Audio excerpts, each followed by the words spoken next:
ಆತ್ಮ ಸಮೃದ್ಧಿ ಯೋಗದ ಎಲ್ಲ ಸದಸ್ಯರಿಗೂ ಶುಭಾಶಯಗಳು. ಆತ್ಮ ಸಮೃದ್ಧಿ ಯೋಗದ ಮೊದಲನೇ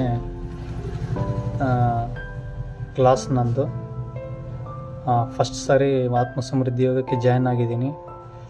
ಆತ್ಮ ಸಮೃದ್ಧಿ ಯೋಗ ನನ್ನ ಪಾಲಿಗೆ ತುಂಬ ವಿಶಿಷ್ಟವಾದದ್ದು. ಆತ್ಮ ಸಮೃದ್ಧಿ ಯೋಗ ಒಂದು ಮಹಾಯೋಗ. ಕೋಟಿ ಜನ್ಮದ ಪುಣ್ಯದ ಫಲ ಇದ್ದರೆ ಮಾತ್ರ ಇಂಥ ಸೌಭಾಗ್ಯ ಸಿಗೋದು. ನನ್ನ ಪಾಲಿಗೆ ಕೋಟಿ ಜನ್ಮದ ಪುಣ್ಯದ ಫಲ ಅದು. ಆತ್ಮ ಸಮೃದ್ಧಿ ಯೋಗ ನಾನು ಆಧ್ಯಾತ್ಮಿಕವಾಗಿ ಬೆಳೆಯಲು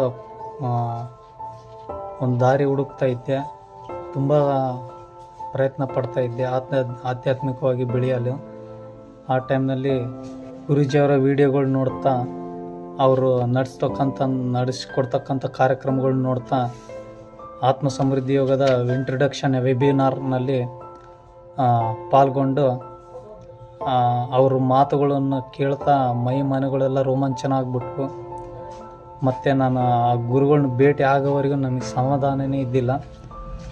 ಯಾವಾಗ ಗುರುಗಳು ಭೇಟಿ ಆಗ್ತೀನಿ ಅಂತ ತುಂಬ ಕಾತರನಾಗಿದ್ದೆ. ಆದಷ್ಟು ಬೇಗ ಗುರುಗಳ ದರ್ಶನ ಆಯಿತು. ನನಗೆ ಗುರುಗಳ ಭೇಟಿ ಆಗೋ ಥರಗೆ ಸಮಾಧಾನನೇ ಇದ್ದಿಲ್ಲ. ಆಮೇಲಿಂದ ಗುರುಗಳ ಜೊತೆಗೆ ನಿರಂತರವಾಗಿ ಸಂಪರ್ಕದಲ್ಲಿದ್ದೀನಿ. ಆತ್ಮ ಸಮೃದ್ಧಿ ಯೋಗದ ಕ್ಲಾಸ್ಗೆ ಜಾಯ್ನ್ ಆಗಿದ್ದೀನಿ.